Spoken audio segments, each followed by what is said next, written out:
Alright, there are a few more things I wanted to touch on today. The market is very, very, very, very close to a significant high by everything that I'm looking at.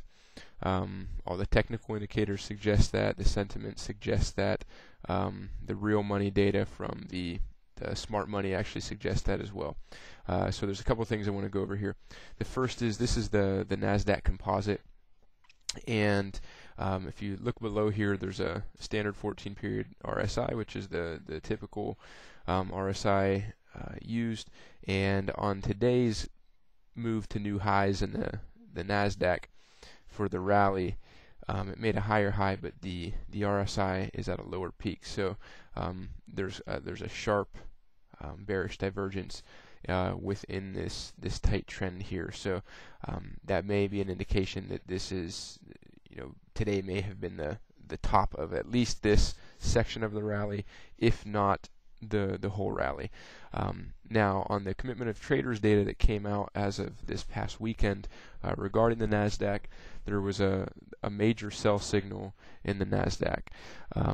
So the real money in the futures market, the smart money, the commercial traders are selling the NASDAQ to a huge extent, and actually the data showed that the large speculators, so that would be the dumb money category, are actually holding the largest ever percentage in NASDAQ futures, including the 2000s tech bubble high, the largest percentage of long to short contracts in history.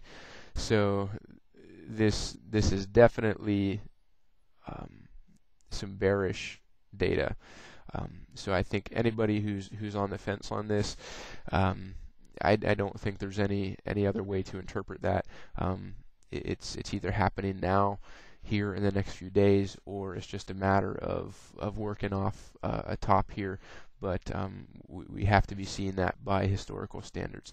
So one other thing I want to touch on this chart is today being a Monday with today's gap up, we could be on the lookout for a bearish engulfing pattern on the weekly chart this week. So I'm going to click over to a weekly chart, I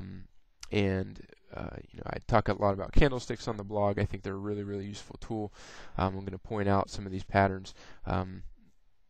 Like we saw here, we saw a gap up and then a low close. Now this didn't actually engulf the prior pattern, but that's what's called a dark cloud cover there. That formed at the high last year in the first week of May. Here's basically a bearish engulfing pattern here that formed at the previous spring in April before that big correction. Here's a bearish engulfing pattern where it gapped up and led to a 3-week decline there. At the top of the first bear market rally in the 2008-2009 bear market, we had a bearish engulfing pattern there, and then even where the S&P and the Dow formed their bull market highs in October, that formed a weekly bearish engulfing pattern too. Now the NASDAQ did actually push a little bit higher the following week or so there, but that's a pattern we would be on the lookout if we get that here, especially at this resistance line between the 2007 highs and the 2011 highs. Given all this data, that should be another confirmation that we're seeing a high is in if we actually do get a weekly bearish engulfing pattern. I wanted to show the Russell because I've suggested that this was going to be the one potentially to trade here. It seems to be in a weaker position than the other indexes. So I want to talk about how to trade this, some options here. Excuse me. There's really a rising wedge type of pattern that's forming here if you look at the trend lines on this rally. And so here's a few ways to trade this. Based off of the data so far, I don't think the markets are going to have enough left in them for this index to surpass the 2011 high. So one option is enter short or inverse now with a stop that corresponds to above those highs. So that's one option. The option I'm going to elect for, because I like tight stops, and in my trading I've really intensively studied reversal type patterns, so I really know what they look like. I know where to look for them, and I like I'm comfortable trying to get in very close to a reversal point, even if I get stopped out a few times, to try and get a tight stop shortly after reversal and get a really huge reward. We might be talking a reward lower than the October low, maybe even significantly lower than that, if you have the patience to hold and a method that will trail the stops behind that. So, hey, let's say we get in down here somewhere with a stop here. The reward on the risk could be absolutely tremendous on that. So I like those type of trades. But for people who can't take the getting stopped out and the re-entering and that type of stuff, here's a couple different ways to trade. One is to do it now and put the stop up here like I just said. The other is wait for this lower line of the wedge to actually get broken on a closing basis, not an intraday basis, but on a closing basis. And when that happens, go short with the stop above this high here. And then even if you really want to be safe, you could put that, you wait till it breaks that trend line and put the stop above there. But if that wedge line breaks, I would put it there. And then if even if it breaks and then comes back and makes a new high and breaks again, you can enter short again on the next break.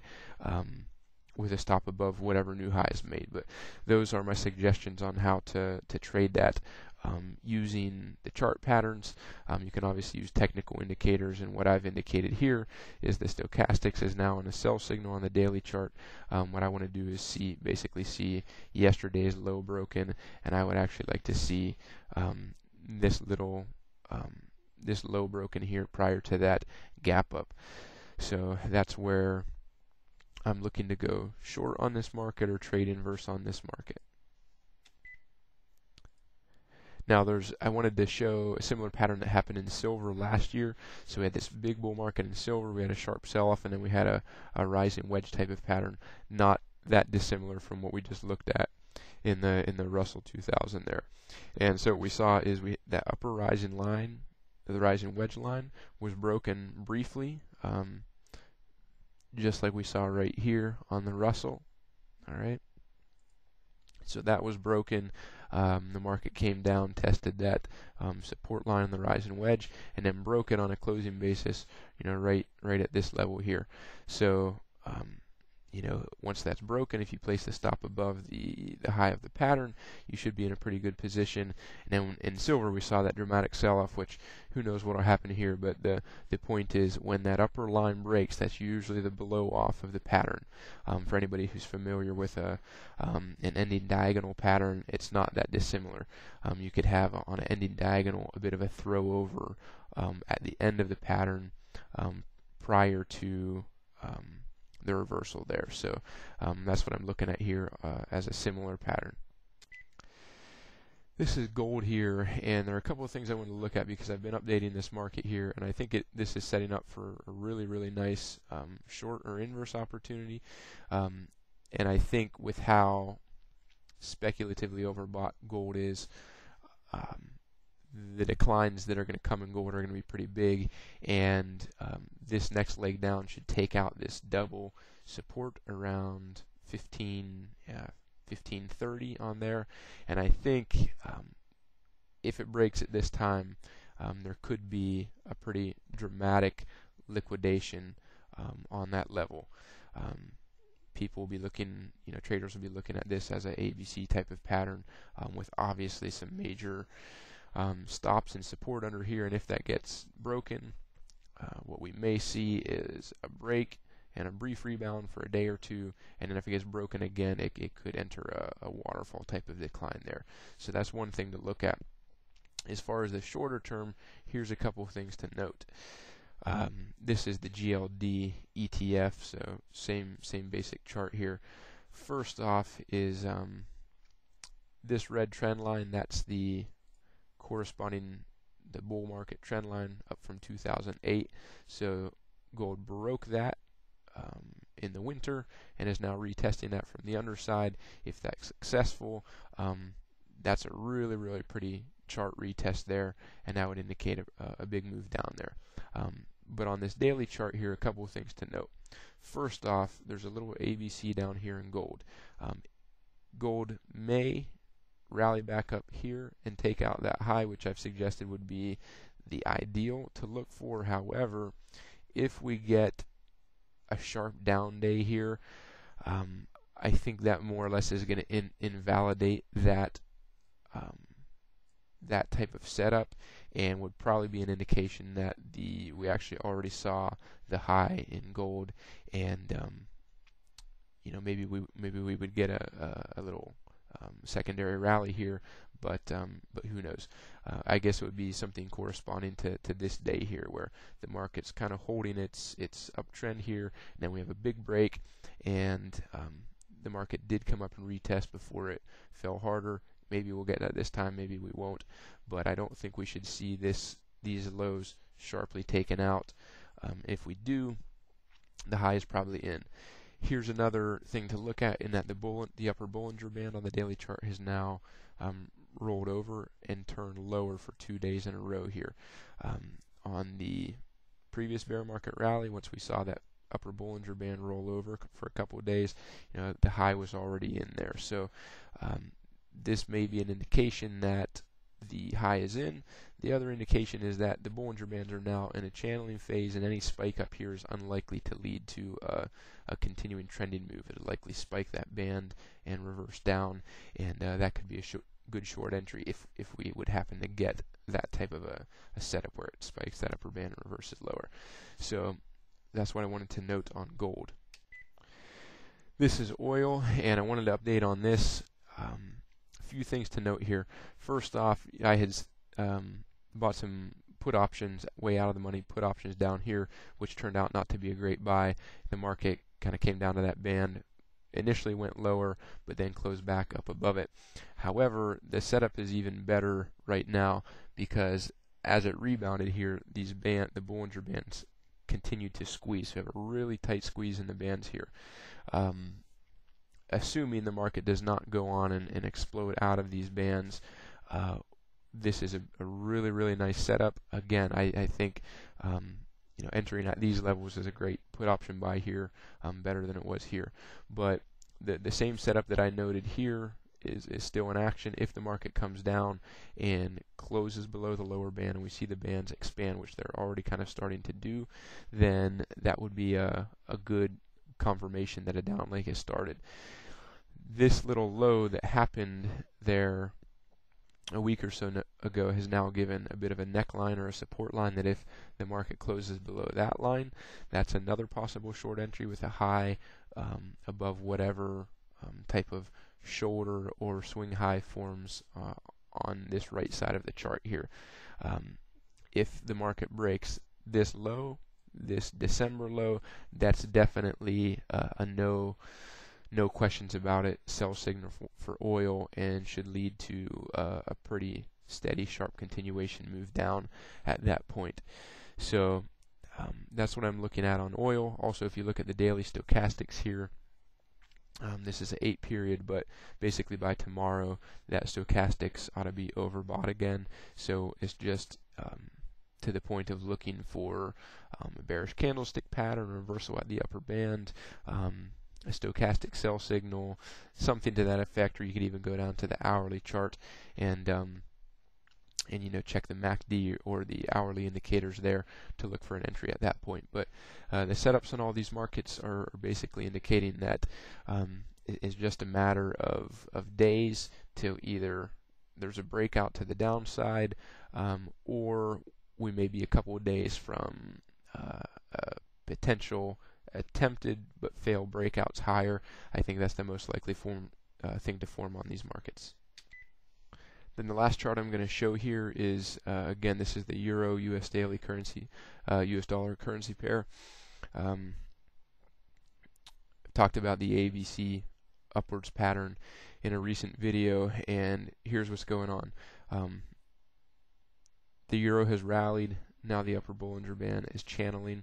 We saw bearish divergence on the stochastics. We had a stochastics cross.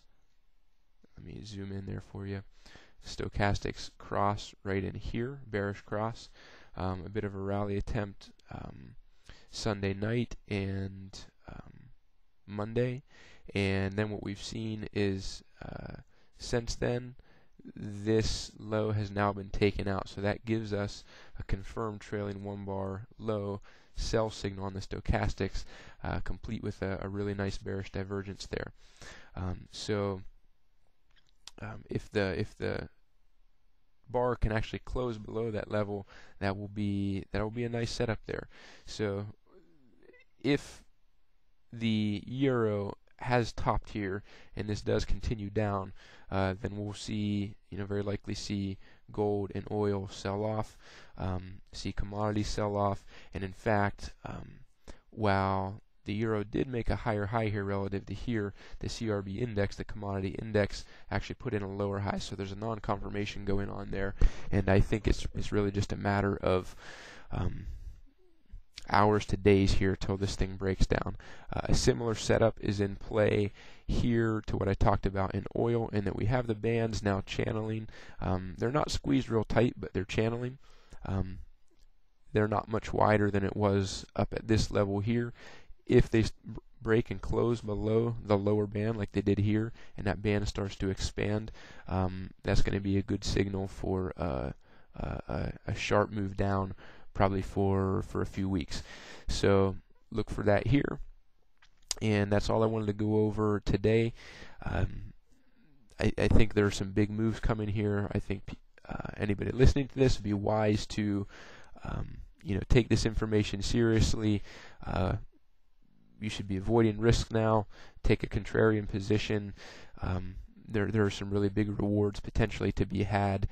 Keep the stops tight, and you can get some really high reward to risk trades here on several different markets. Okay? Have a wonderful night.